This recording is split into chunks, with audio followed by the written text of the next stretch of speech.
Hey guys, Jasper Miller here on this beautiful fall afternoon here in southern Indiana. Just a very beautiful fall weather. Brody's trying to take a nap there.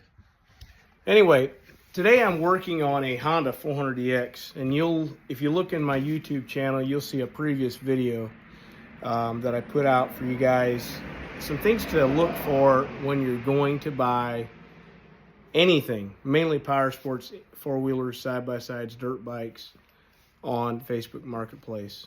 I made a comment in there yesterday that there's been quite a few of our customers here that have brought us stuff that have spent a lot of money and take it home, ride it for a little bit, and come to find out that the motor's either blown or on the verge of blowing, or there's severe damage in axles or transmissions, and so that's where this comes from.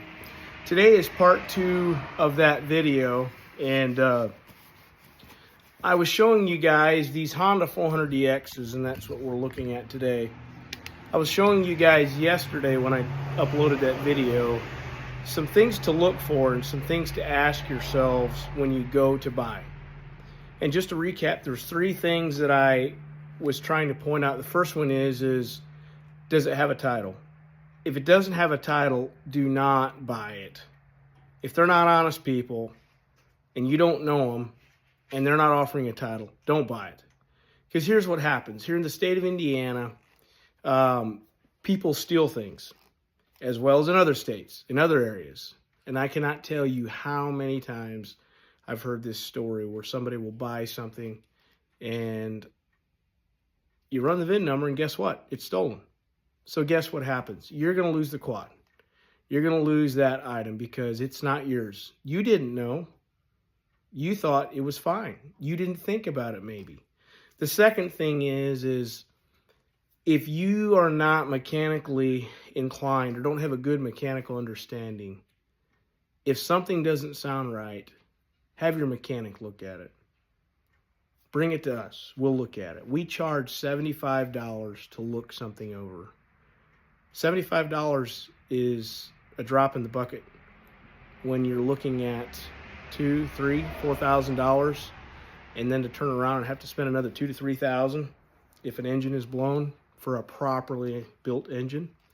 So the third thing I would say is this: drivetrain. Look at the drivetrain. Look at the axle. Look at the chain. Look at the sprockets. Does the axle walk from side to side? On side-by-sides, there's bushings. There's ball joints. Those are all items that add up very quickly, and you can be to $1,000 within no time. So today I want to point a couple things out. Here's a customer's 400EX that I'm rebuilding the motor on. There's a couple things that I want to point out to you. But the customer brought it to us and it was making a terrible ticking sound.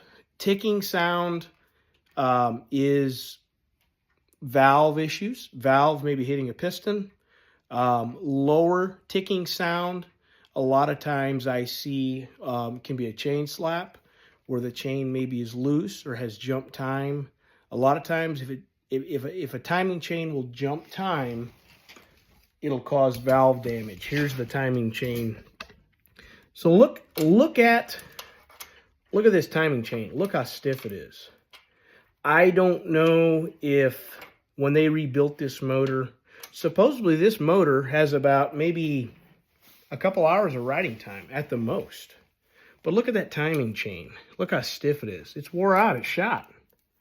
When I opened the actual top end, the chain, you could take the chain on that timing on the cam gear, and you could actually wiggle it up and down.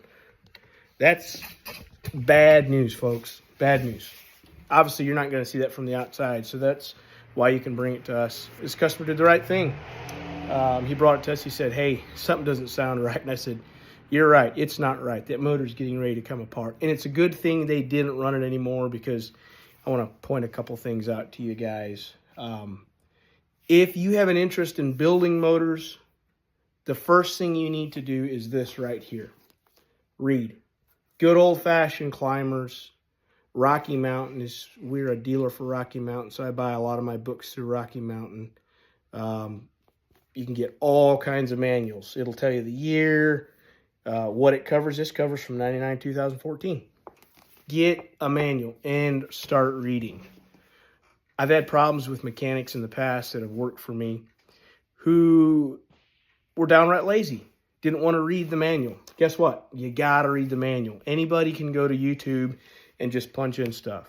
The internet is full of people just spouting off and putting things on the internet. These are tried and true manuals set to the factory specs. Read the manual. And it's got nice step-by-step walkthroughs. It's full of a lot of really good information. Here in the front, one of the things I probably use more than anything is in the front, it'll give you specs. How much oil? How much, what kind of oil? How much air pressure for the tires? Tire sizes,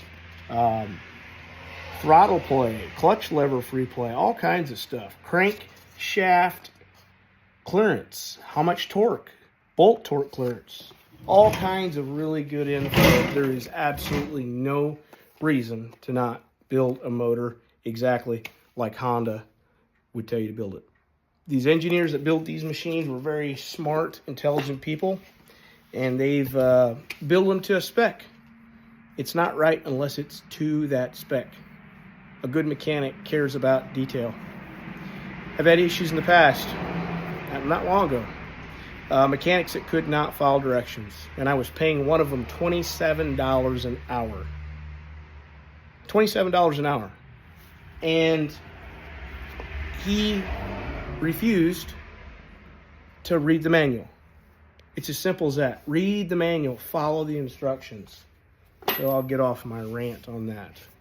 Anyway, what happens when we have timing chain issues? Well, let's look at something that causes timing chain issues.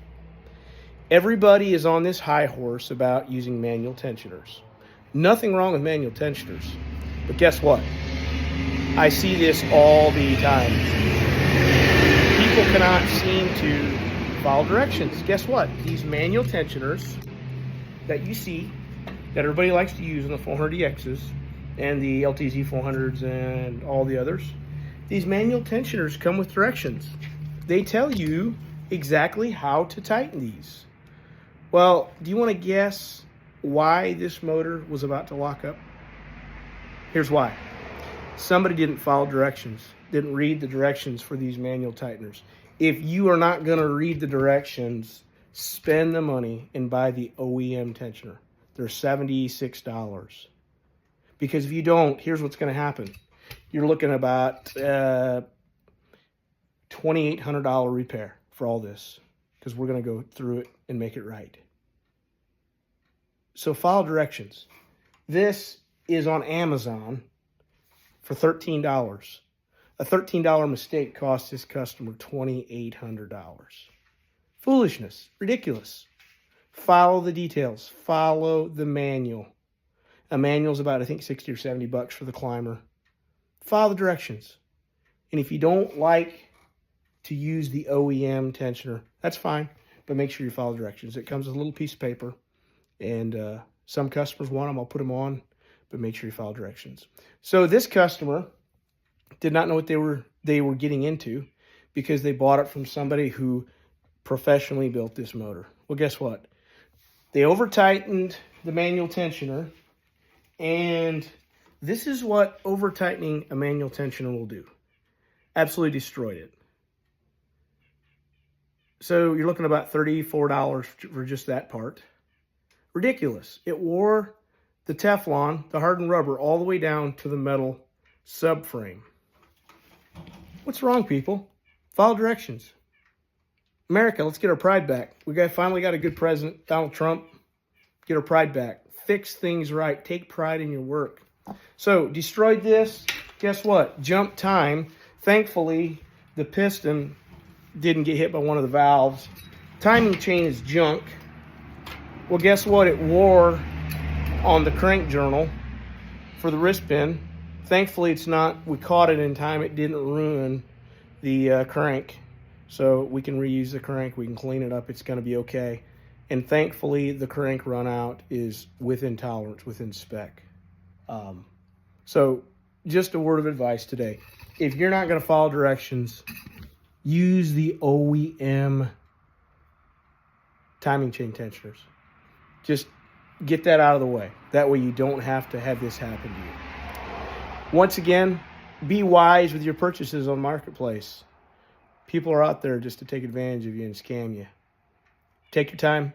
If you don't know what you're doing, call me, 812-273-3133. Had a guy call me from Colorado the other day. I've had guys call me from Minnesota, all over the U.S. They've called, and they want advice. I don't mind giving advice. I don't mind helping people. I've had people help me. Call me. If you don't know, call me. I will help you. We're open Monday through Friday, 8 to 5. You can reach my email, or I should say, you can get a hold of me by email, Millers, Millers, small engine repair, 83@gmail.com. And thank you again for watching. Like, subscribe, and please share. God bless you. Have a great day.